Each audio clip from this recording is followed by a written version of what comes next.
Oh, you can hear the woodpeckers also introducing themselves here in California. So, Nice. uh, yeah, we have, yeah. So thank you. So yeah, my name is Jorge Ramos, and I'm really excited to be here. Thank you for the invitation. I think it was Scott Collins, I think, the one that recommended me. And Scott is actually one of my mentors from probably 20 years now.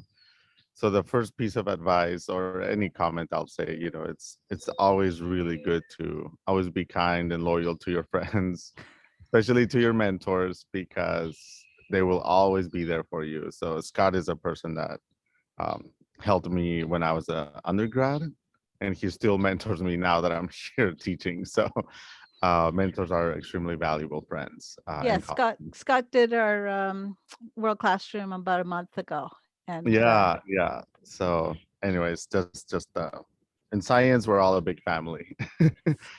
So, anyways, so I'll start with. Do you mind if I share? I'll start with. How do you think about this plan? I'll start. I know you asked like, how do I got to this place? So I have a little PowerPoint, yeah, just like 10 slides about like me, and then I'll show you a virtual tour of Jasper Ridge, if thank that's you. okay. Yeah, Yeah. you should be able to share your screen. Perfect. And if anyone has questions, please interrupt. This is like imagine us walking in. There you go. Even the birds are agreeing. If you want to just interrupt, please feel free to unmute. It's like we're walking, we're hiking, so don't see this as a regular classroom between walls. So, and I speak Spanish and English. So if you are more comfortable in Spanish, lo pueden hablar en español y también les contesto en español. Okay, so here's the first one. How do I do the slideshow mode? There you go. Play from start. Can you all see it now? Yeah, we can see it. I'll let you know if it hangs up at all. Perfect. So yeah, I like to say like that my career was, shaped by a lot of mentors, like I said earlier. Um, but now I've always wanted to be in the outdoor world, and I didn't know what that looked like. And I also wanted to work on ecology. But coming from like a family, I'm the first person to go into college into this field and to go to grad school. So I didn't even know that you could get paid to be outdoors, which is like when you discover that you're like, oh, why are people always going into law? It's like if you could get paid to be outdoors, that was the first like realization, and then uh, yeah, and then the other one was like that I could pursue a career in ecology as a professional career, also not just like people think of ecologists as tree huggers or hippies, but you can actually be a professional, right? So I mean, we can be professionals in ecology, so it is a respectable and professional career. You can Uh, even do both, though. I know, yeah, you can also be a hippie and be an ecologist. No, this is a safe space for everyone. So, and a tree hugger, right? So, so this is a picture of the place where I teach now, and I'm in California. But I'll tell you a little bit of a story of how I got here. So I don't know how many of you know where El Paso, Texas, or Juarez, Mexico is. So these are if anyone's from that area or have friends or visit it, let me know in the chat or if you know where it is. So it is an interesting. It's the borderlands, right? So it's um, so I was raised, as you can see. I don't have that story of everyone that's like, oh, I was raised in the woods. I was raised in these green spaces. I was raised close going to the national parks. As you can see where my house is, tell me how many green spaces do you see? So this area is in the desert, the Chihuahuan desert. And I'm there with my cousin, and that's my like high school ID. And as you can see, I don't know if you can see my mouse move, We can. but like, so this is the river Rio Grande. It's a natural river that actually divided both countries, the U.S. and Mexico. And this area here, it's the little green area you see, right? So that's part of Mexico. But there's something interesting going on here. If you follow this line, but then there's something else going on here, right? Hmm. Um, So this is where I lived, and then I would walk to my high school, which is still in Mexico. And then when I finished high school, I just went to UTEP, the University of Texas at El Paso, which is right here. So I wasn't also that student that was like, let's apply to 24 colleges to see where I get in. Nope. I only had one choice, one option for my family and me. So I had to stay in my desert. Um, so this is where it all started. I went to UTEP, and from that area, from that urban metropolis, I that university, it had mainly pre-meds or biomedical majors in biology department. There was not a lot of ecologists. There was not a lot of ecology classes or ecology opportunities.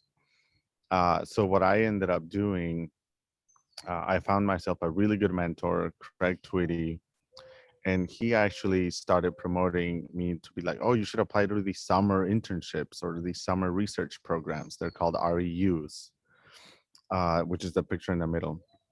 Here, they NSF, that's the National Science Foundation, and they promote a lot of these called research experiences for undergrads. And they have a website where you can like pretty much choose any place in the US, and you can apply to go to these REU experiences, and they'll pay you your lodging, your meals, and they'll even give you a stipend to live somewhere for 3 months and do research.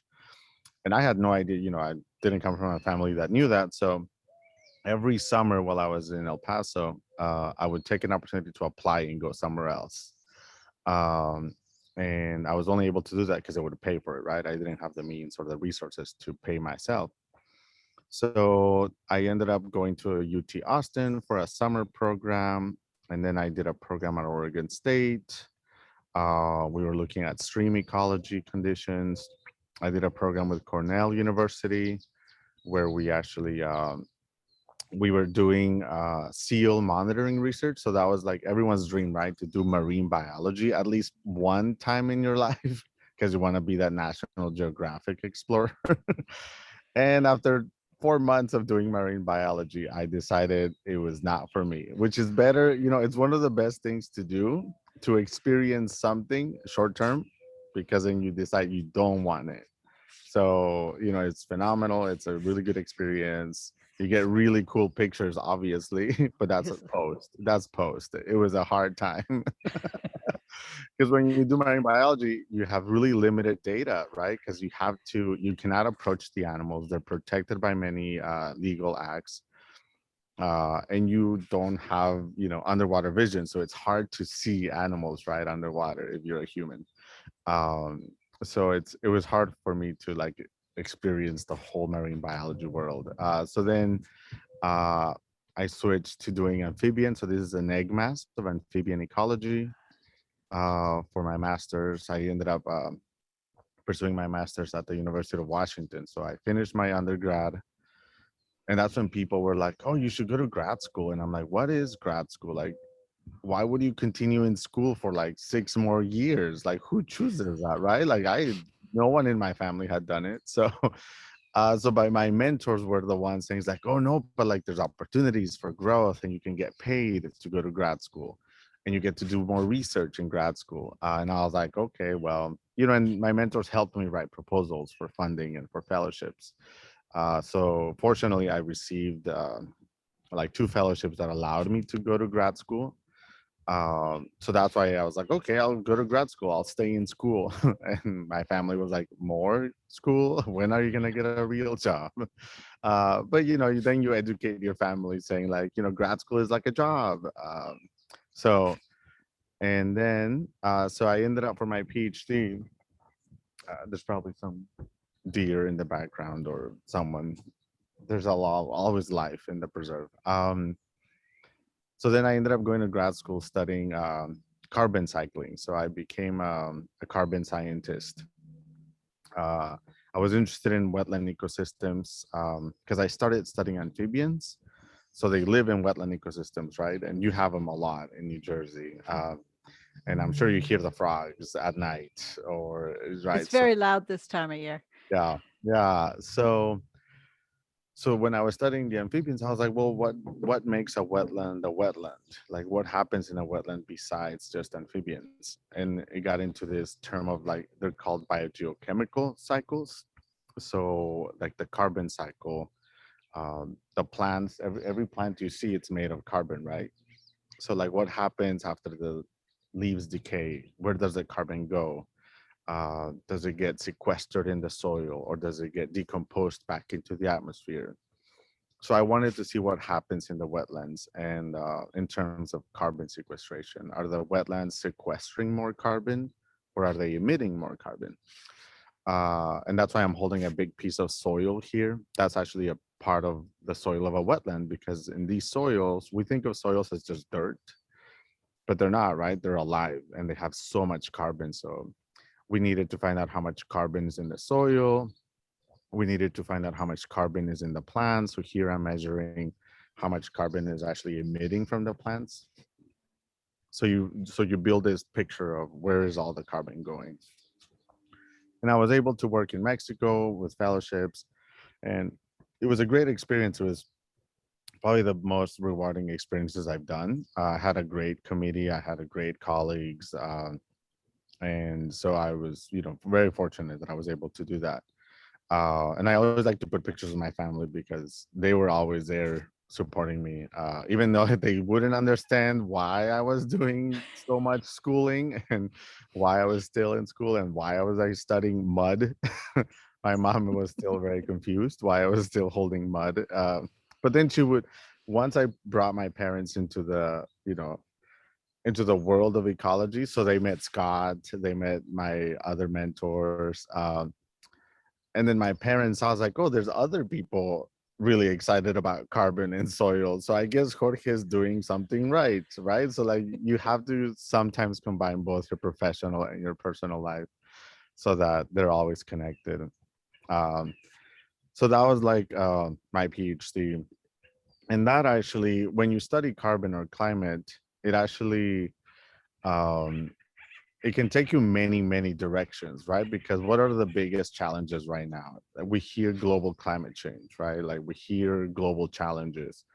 Um, and we hear a lot about, well, there is science, but then there's also policy, right? But then there's also the important components of doing, for who are we doing these solutions, right? Is a community that we actually need to help the people. We actually need to help the most impacted by our global challenges. So I worked for an organization called Conservation International, and they focus on conserving ecosystems because people need them, right? We don't just conserve ecosystems because they're pretty. We don't just conserve ecosystems because they're a forest, or their motto is to conserve ecosystems because people need them. So uh, after my PhD, I got offered a job in this organization, which is based in DC, but they work globally. And what they needed help with is for someone that had the experience of carbon to help them quantify, like just sort of measure how much carbon is in mangrove ecosystems. Has anyone been to a mangrove? Does anyone know what a mangrove looks like? I don't know. I don't think you had. New Jersey's too high up. We don't have any But mangroves here, but a lot yeah. of people go down to Florida from from Oh, around here. there you go. Well, yeah, the Everglades, right? The Yeah. Everglades National Park. I don't know if anyone has ever taken like what is it? I've never been, but I've heard that you It, can take kayaks or canoes. yeah, I've canoed in the Yeah, yeah. Everglades. It's really cool. So if people don't know what a mangrove looks like, is the one on the right on the slide. And they call them the walking plant because you see their roots, and they set out roots in this sort of way to find water, to find soil. So you see them walking around the mangrove. It is the I don't know if people tell you CrossFit is difficult. If you ever walked on a mangrove, it's harder than CrossFit. So, but we found out that mangroves have a lot of carbon in their soil. So we started, and we needed to conserve to keep that carbon in the soil to not make sure that it was emitted into the atmosphere, right? Uh, so part of my job was to actually help policymakers help them measure how much carbon was in their ecosystems so that whenever they went to big meetings like the United Nations meetings on climate change, whenever they went to meetings where they needed to present how much carbon their countries had so that they could ask for funding to protect it. uh, they needed to show numbers. But some developing countries don't have enough technical or scientific staff. So this organization would help the communities to be more knowledgeable on their carbon so that they could go and negotiate for more funding for conservation. So we did this in Fiji, in China, in Colombia, Ecuador. So I was traveling all over the world. We even went to this picture here on the left. Those are seagrasses in the back, and there's probably seagrasses up in your coast, Yeah, and then and Florida also has. I mean, the Atlantic has more seagrasses than the West Coast because of your geology. mhm. Um, so we were helping also quantify how much carbon was in the seagrasses. So they were like, "Oh, you need to scuba dive for this one," and I'm like, "Okay, okay, I'll scuba dive." So it was kind of fun. Um, so this was an example of like when you do science, when you train for a scientific career, you can always be an advisor for policy. You don't have to be we always see in the media, or we always see in movies that a scientist is like just this like nerdy person with a white lab coat inside of a lab, right? But no, there's many types of scientists, and some scientists are in labs, some scientists are in the woods, sometimes some scientists are in meetings advising people. So if you like to make change through policy, that's also another role you could. And finally, I spent 3 years doing science policy advisor, but it was a bit challenging because it's almost like you're educating already people that are grown-ups that have already established like their values, that they have already established what they want in their life or in their careers. uh and it was always a bit more challenging that we had to educate people, or try to like advise people where they were very constrained about like national budgets, or like, well, if you're where do you want me to get this funding for conservation if I have to you know build more houses? Like, so it was really tough to make those decisions at already at that level. So after 3 years, um, I received an email from Stanford University that was like, oh, would you be interested in applying in this position? That's, oh, the sun's coming out. Let me see if I can. Ah, Sorry, California. We're a bit earlier than you all. you're just bragging about your California sunshine. I know. Sorry. So, and this job actually included still a lot of community work. It included science education. It included conservation. But the education component, as you can see here, the education component is with younger people, people like you in the audience, right? Like, so in my worldview, it was like, okay, well, maybe it's better if I start educating at younger ages, at younger, earlier stages, so that whenever these kids in these pictures, or you, the students, are in the Zoom, uh, whenever you all become decision makers, whenever you get to leadership positions, then we won't have to educate you about carbon or climate change, because hopefully we've gotten you, at earlier stages, where whenever you make a decision, you won't hopefully need an advisor telling you, oh, make sure you include climate change, right? Hopefully you've already included climate change in your policy making, or in your decisions, or in your jobs. And that way we save that energy, we save that time of negotiating, and we just get into action faster. um, so that's why I decided to switch jobs, moving from like policy to more education in academia. um, and obviously a job that I preserve like this one, I could not say no, right? It's it's a really phenomenal place. And the other good thing is it gives me the opportunity to interact with other organizations, other nonprofits. For example, on the top right, you can see I invite an organization called Latino Outdoors, which is a national organization, and they do outings. They organize hikes, they organize walks to bring out more Latino families into the outdoors. For example, we work with primary schools. We work with undergrads from different universities, not just from Stanford. Um, and I also brought my parents to Jasper Ridge so they could meet also who I work with. And when I told my parents that I got a job at Stanford, they were like, "Where is that? Like, what?"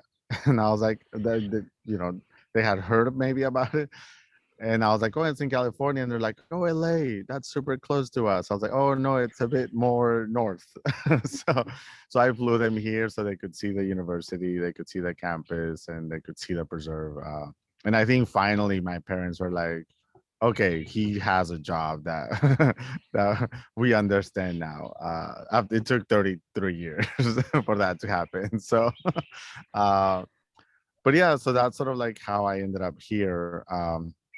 And and I wanted to, if you have any questions, we can like take a little moment or a little pause if before I go on the little tour. But if you're good to go, do a thumb Yeah. up. So do people have some questions right now? Because he's going to show us the preserve a little bit, but questions about how he got to where he was, or one of the questions students often have is challenges. Like, what were your biggest challenges you had to Mm, overcome to get successfully to the point where your parents knew you had a job? yeah.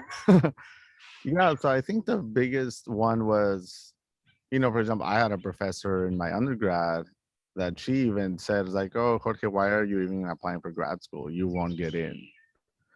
Uh like there was people that just doubted that I could ever be a scientist just because I didn't sound or I didn't look like the normal pre-medical the that I don't know the I remember the pre-meds and they were so competitive. I had good friends that were pre-med majors, but between them they were so competitive. It was a tougher, I think it was a tough environment. uh and I just wanted to be outdoors and like be a naturalist, so I don't think they saw me as like as committed or whatever that word you would use.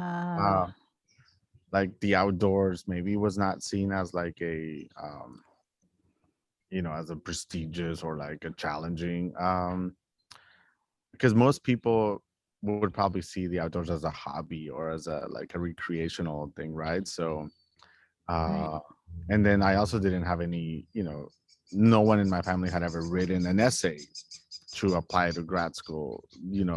I didn't know what a CV or a resume was. I didn't know the GRE, that exam to get into grad school.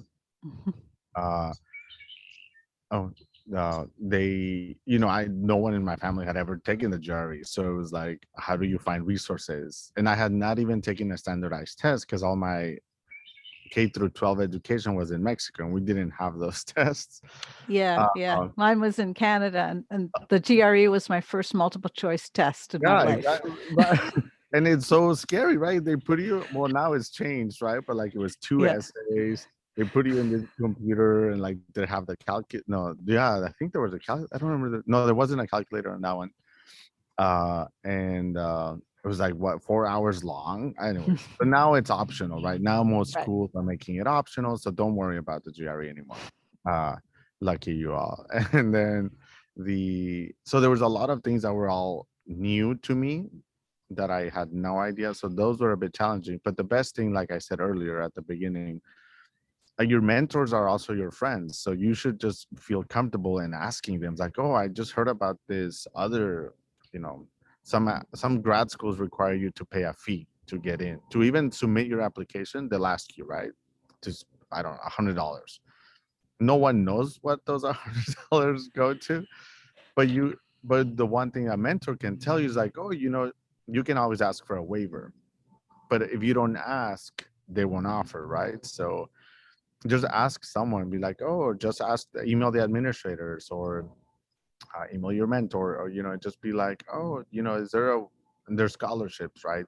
There's some scholarships that will pay 3 years of your whole graduate experience, if you get the fellowship, right? And those are not talked about a lot in other schools. So I think there's a lot of challenges that are there.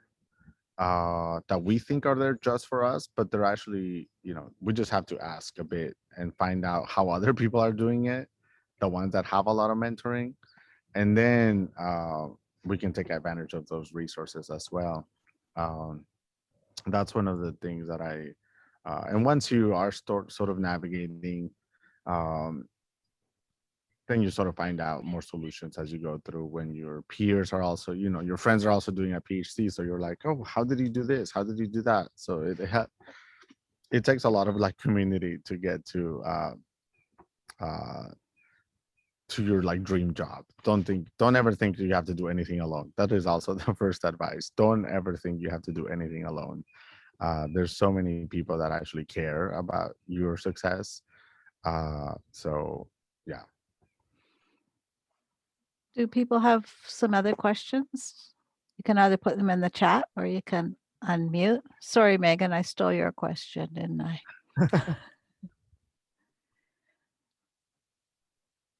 I see there's some health. And there's engineers, um, psychology majors. All of these are really good majors. We've Uh, got quite a variety here. oh, someone wants to be an anesthesiologist. Oh wow. Oh, Jen Kelly wants a marine science major. You should really try marine biology. It's really fun. It was just not for me. So health science majors, yeah. No, that's good. I mean, it's all like, yeah, the outdoors are really, really good. Are there PAs in my field? Is that a physician assistant? Is that what's a PA? Nika, did you want to unmute your mic? Oh, yeah, yeah. I don't know if there's in ecology, we don't have a lot of physician assistants, but but if the really good thing about experiencing like a health related major during your college years, if you also have an experience like working in a lab, uh, like in a bio lab or in a cell molecular lab, um, that will, if you put that in your CV or in your resume, that will always show that you also worked outside of just a classroom experience. That will show that you were able to follow protocols, that you were able to work with others, that you were able to follow instructions in a lab. Uh, and physician's assistant, you also have to interact with people. So you also have that a skill of they're called like social skills. And if you ever want to switch back to education or teaching, then you're combining that you have experience with people.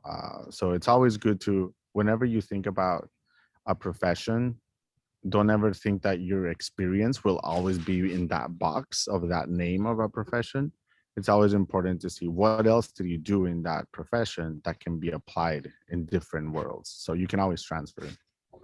Um, let's see. Opinion on the climate change initiative. Oh, well, I'm not an expert on the Biden administration.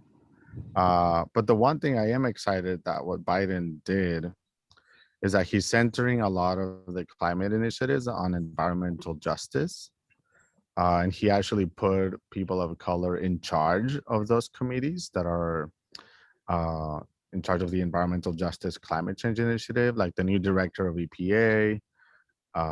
So there's like a really, really good opportunities to do it right this time. I don't know if he's doing it right now because the administration just got in. Uh, but yeah, so at least we're back in the Paris Accord. That's always a good thing. And let's see, did you find it easier to work with animals than people?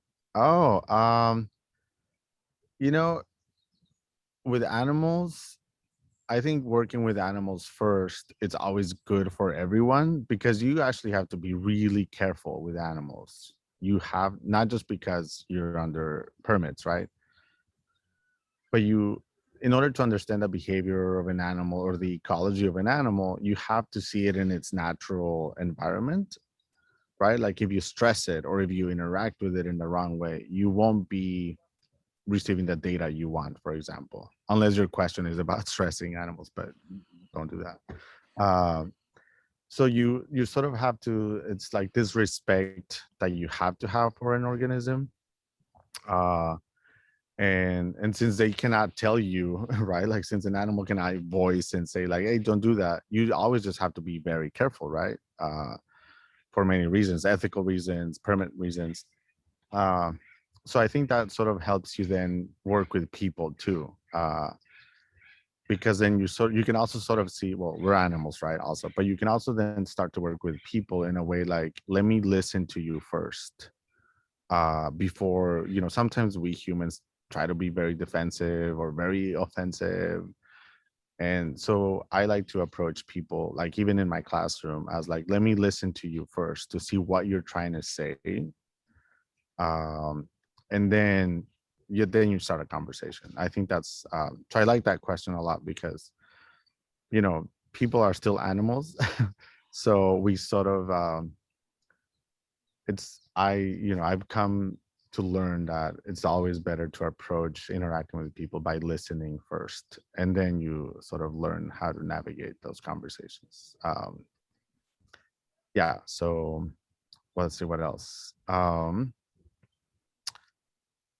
Did you ever take a sabbatical? Oh, wow. Well, I think that's for sabbaticals are usually for faculty, right? So maybe Sue can actually answer this one a little bit better. I am Not in that I ever get one I either, know, I right? was gonna say, I don't think no one has ever talked to me about one, but usually those are reserved for like faculty in the tenure track world. So that's like upper levels of faculty levels. I am like an instructor, so I don't have a tenure track job, which I have less, less requirements. But I get to work in a preserve, which is also a really good benefit. So there's trade-offs, right? In academia, there's trade-offs of different positions. And I think sabbaticals are reserved for faculty that are tenured after a certain time of period. They can apply, right? I think you apply for a sabbatical and you do something different, and then you can come back. But that's not my uh, expertise there. So sorry, Jesus. But if I don't know how you heard about sabbaticals already in college, but if you're already aiming to get a sabbatical, I think you're on the good track. So You got a long path though. yeah, you're ambitious. I like that, Jesus. um, Gracias, señor. I actually learned about it from a book that our biology professor made us read of Dr. Randa. It was on Sean Carroll about the Serengeti, and that's how I learned about sabbaticals because it had like a oh, little, yeah, had little stories about each an ecologist and other scientists through the ages. So that's how I found out about a sabbatical. yeah, yeah. Well, Hmm. that's actually an example when people apply for sabbaticals and then they get to do something really different far away for a whole Hmm. year. Uh, I don't, I've moved around for like 10 different cities already. So like if I don't travel a lot, I'm like, okay. But yeah, and so we can apply, there's different programs for like once you do get to like other levels of positions. Um there's opportunities to do, we call them also knowledge exchanges, where for example, I could go visit another preserve for like a month and learn how they're managing the preserve, how are they teaching, how are they doing research, and then I bring it back to my preserve here. And someone else can do the same thing, right? Someone from that preserve can come here and learn about this preserve for a while. Um, yeah. So, but I don't think my boss will ever give me a whole year to go to the Serengeti. That would be, if I can convince him, Jesus, I'll tell my boss that you suggested I should go to the Serengeti. Maybe That'd be one nice. day, That'd be nice. Jesus, you'll get a sabbatical and you can go and visit Yeah. his I Oh my wish. preserve. God. I think I Jesus can wish. take us. Yeah. So, anyways, I can show you the little bit of the preserve now if you want, and feel Please, free to yes. ask me questions as we go. So, I'll show you first the uh where we are. Donde está el mapa? Hold on. Here we are. Mhm.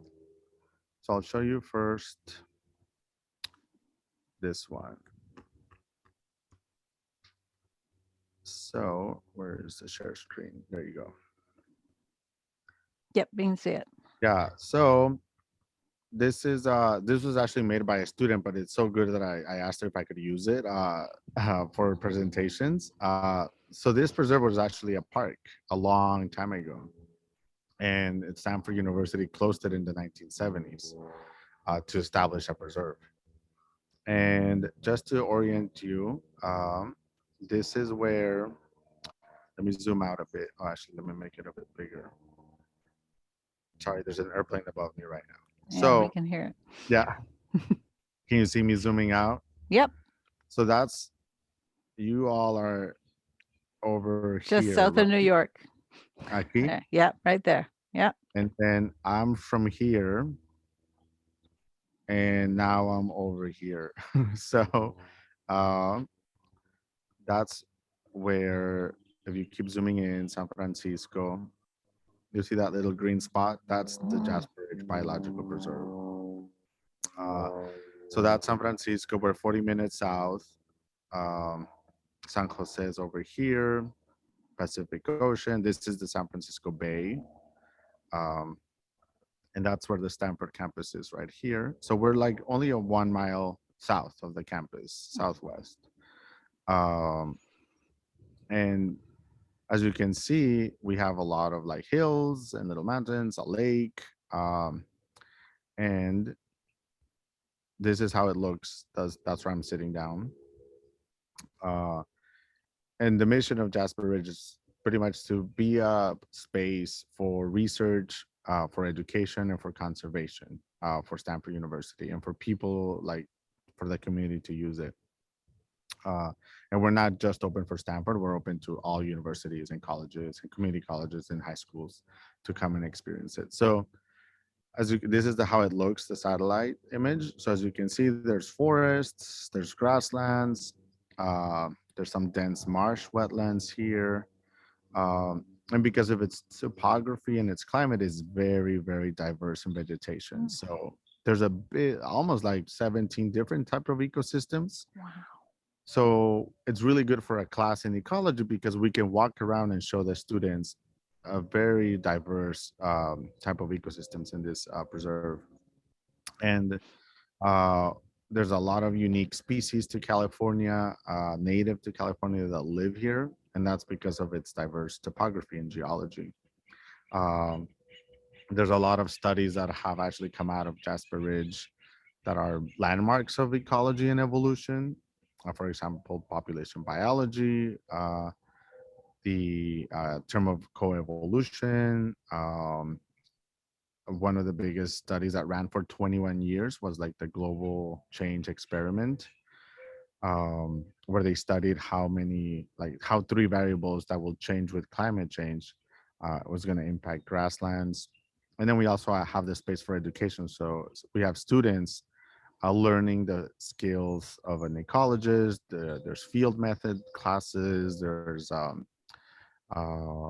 like there's at least three different ecology classes that we teach out here, biology, ecology classes. But then there's a bit about like 20 different classes like engineering, Latin American studies, history, anthropology that use Jasper Ridge also as a space.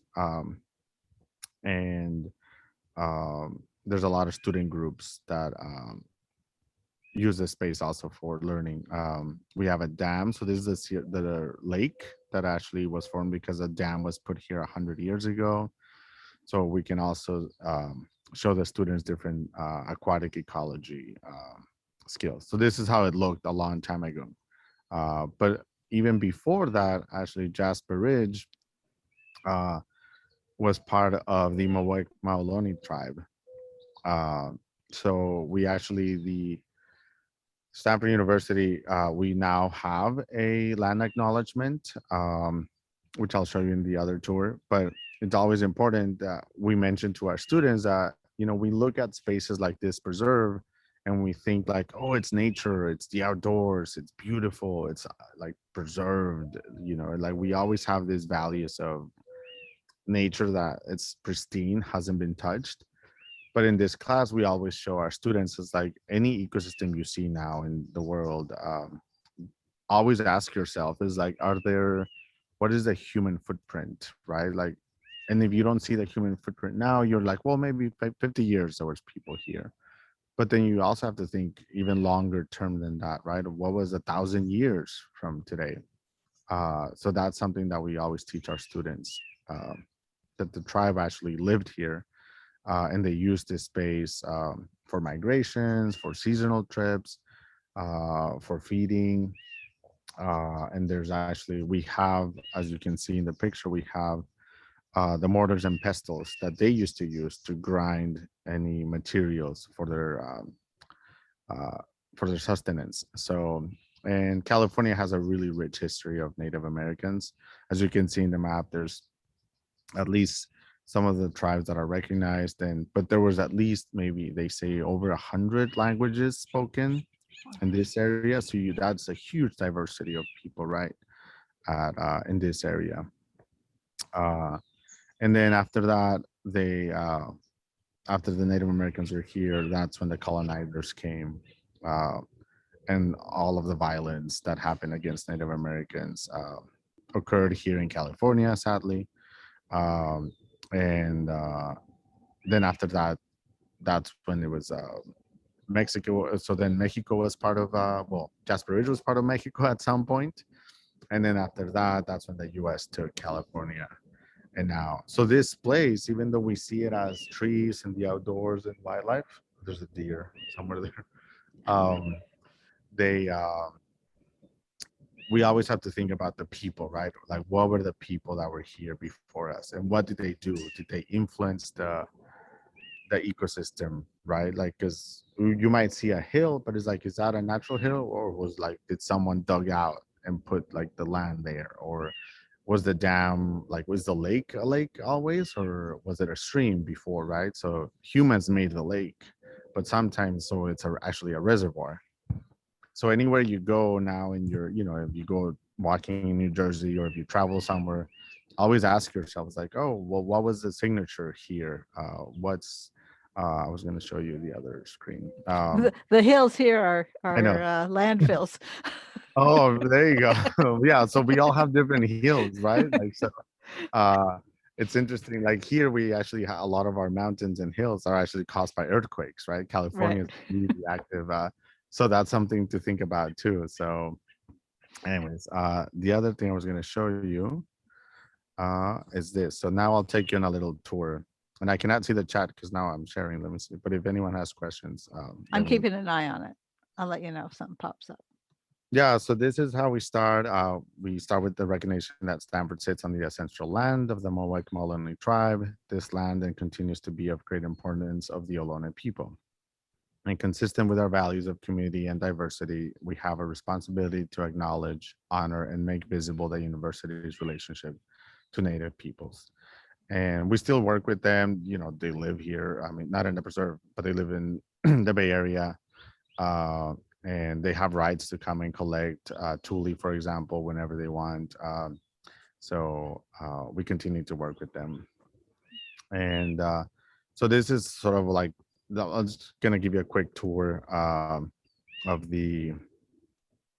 uh, the preserve. Oh, someone has, the Pine Barrens. Yeah. the This is how it looks. Some of these are the grassland areas. These are some of our black-tailed deer.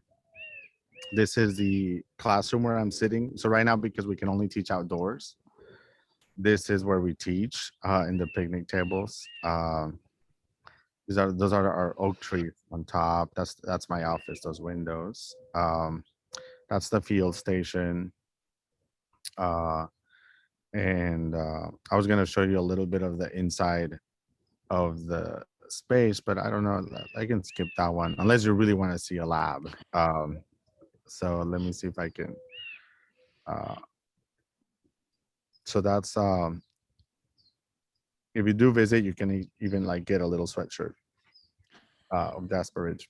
But this is our lab space. Like, this is where students can do work. We have microscopes, the benches. We have refrigerators for your samples. And then I think then we have a classroom. We have a library. Uh, We also have a herbarium here at the station, which if you are a botanist, you can come in. And this is our classroom. It's you can set up different chairs and tables, but right now we're not using it because of COVID. Um, and then we also promote a lot of art and natural history. So our students actually draw a lot of ecology knowledge. And these are four different types of oaks. I'm sure you have oaks in the East Coast. We have a lot of oaks. Yeah, Yes. yeah. So here at Jasper Ridge, we only have four. And as you can tell, even though they're the same, genus, um, their leaves vary a lot. Even within the same species, their leaves can vary a lot depending on the season and the conditions. Uh, we have the woodpeckers. They build the granary trees. We have our scrub jays. Who can tell me what this plant is? Let's see how good of a naturalist you all are. We have a lot of that one. Oh, really? Well, it's a requirement to know what it is when you visit Jasper Ridge. So this is our beautiful poison oak. Uh, so if you see it, don't touch it. um, so I always like to put it on virtual tours just as a reminder that so you don't forget it. We also have a snake in residence, a rattlesnake. And she or he lives really close to our field station, so it's a nice treat when you get to see them. That's a great picture. Yeah, uh, and we also have our coyotes here, right? Like, actually, if you want to read an amazing book, it's called Coyote America. Oh wow, it is one of the best naturalist books I think I've read in the past 5 years. And it sort of navigates how we build our conservation practices around coyotes in the US. It is really Well, interesting. So extremely recommend it. So this is how it looks from one of the hilltops, the Searsville Reservoir. And I think there's audio, a lot of audio. So this is a lake formed by a dam, and it actually goes through droughts period. So sometimes it's really dry. You don't see any water. That's because in California we stop receiving rains after February, and then we don't see them again until December. Um, and these are our coots, little birds, and they're very uniquely in terms of evolution. I have 5% of my laptop actually. oh So I no. Okay. let me I can run back inside and actually charge it. So uh what time is it? I should I actually think check. we can not force you to run back. Uh, I think we've got probably yeah, 5 we minutes have would do different, it. Yeah. yeah. And so these are different other animals. I have a couple of trail walks that I could show you. And this is, for example, the dam from downstream. And as you can see, when it's in drought, you don't see any water right coming out of it. But when it's actually in a rainy season, look at this video.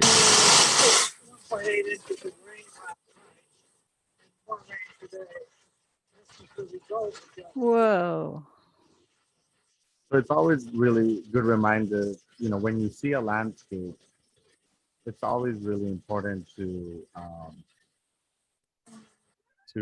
think about like how would it look in a non-rainy day, right? Like how would it look in a non-wet season? And not only ecosystems like aquatic ecosystems, but also like plants and animals, right? Like these animals, the ensatinas, the salamanders, the slugs, you won't see, or the newts, you won't see them if it's really dry. Right.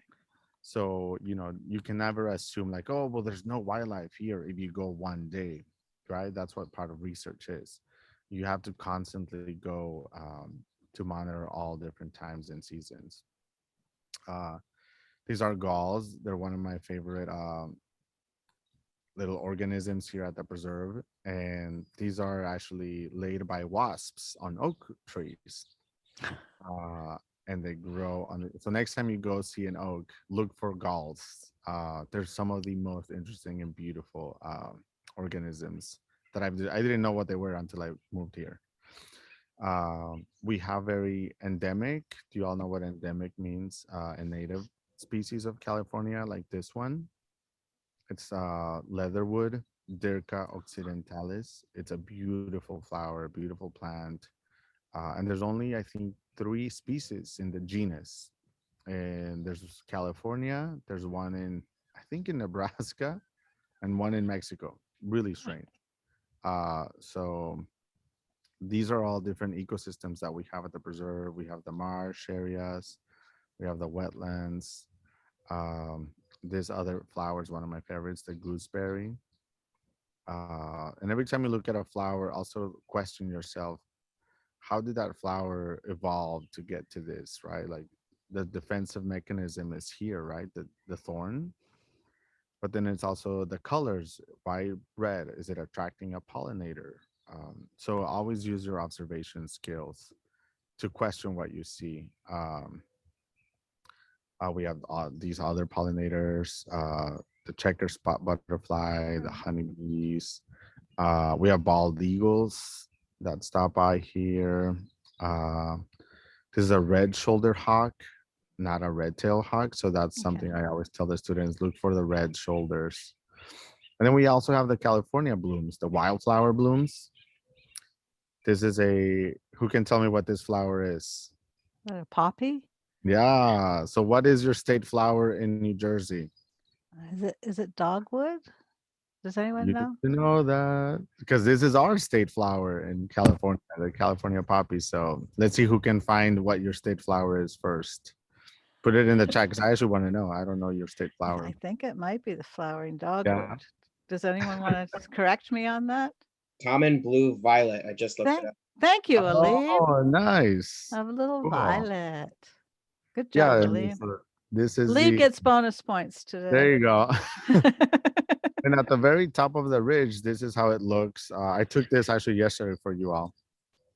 And so there's some wildflowers that grow in some areas, you can tell, and some flowers that don't grow in other areas. So that also, you can question yourself like, well, what could it be? Is it the soil? Is it the nutrients? Why do you think a lot of the wildflowers are growing on the road?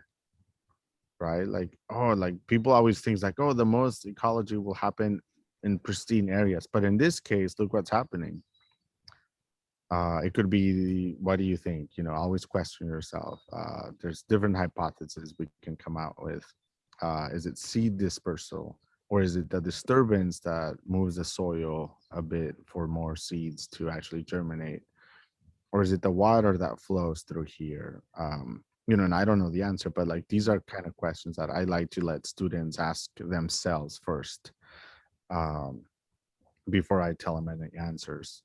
Um, and then let's see what else. I think. Oh, and then it's always good to never stay in the after hours at a preserve, because who can tell me what's there? And there's two of them. Those are big kitties. I know, yeah. So we have our native pumas, our mountain lions, here at Jasper Ridge, and that's the mom, and that's the cub. Um, and we have wildlife cameras here to study wildlife movement and how they use Jasper Ridge as a corridor. Um, so yeah, so that was a little brief tour. Thank you. If And people wanted to get hold of you, would it be okay to email you, or is there a yes, way please, that they yeah, should? you have my email, right? Yeah, which one do you want? The Jorge Jorge? Ramos. Okay, I'm Uh, going to put it in the chat for yeah, them. and I think if you just go to, I was going to show you, if you just go to our website, you can find, I think it's, where is it? Which one is it? I have so many tabs. There you go. So that's our website. Um, and you can read a lot about what we do.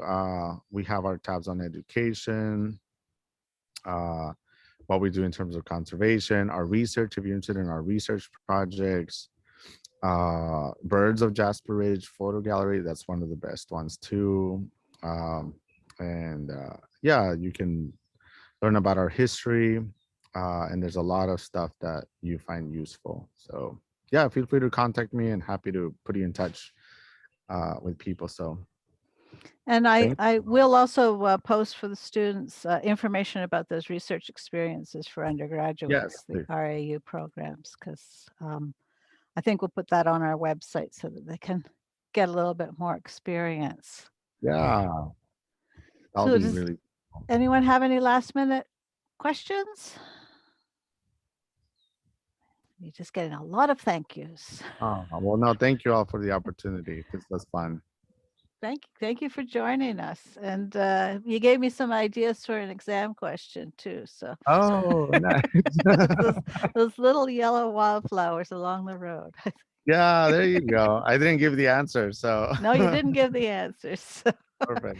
you left that one hanging. A So I mystery. appreciate That's it. like in ecologists, you get to be a detective. That's a super cool thing to do. Yes, it So, is a super cool thing. All right. Well, thank you for joining us. We really appreciate it. thank you all. And enjoy the rest of your nice morning and stay safe, everybody. Yes, Remember to wear your masks, get vaccinated. yes. Here's my mask too. I think his computer might be dying. Oh, yeah, sorry. Goodbye, everyone. Adios. Okay. Adios. Thank you very much. Thanks everybody for coming.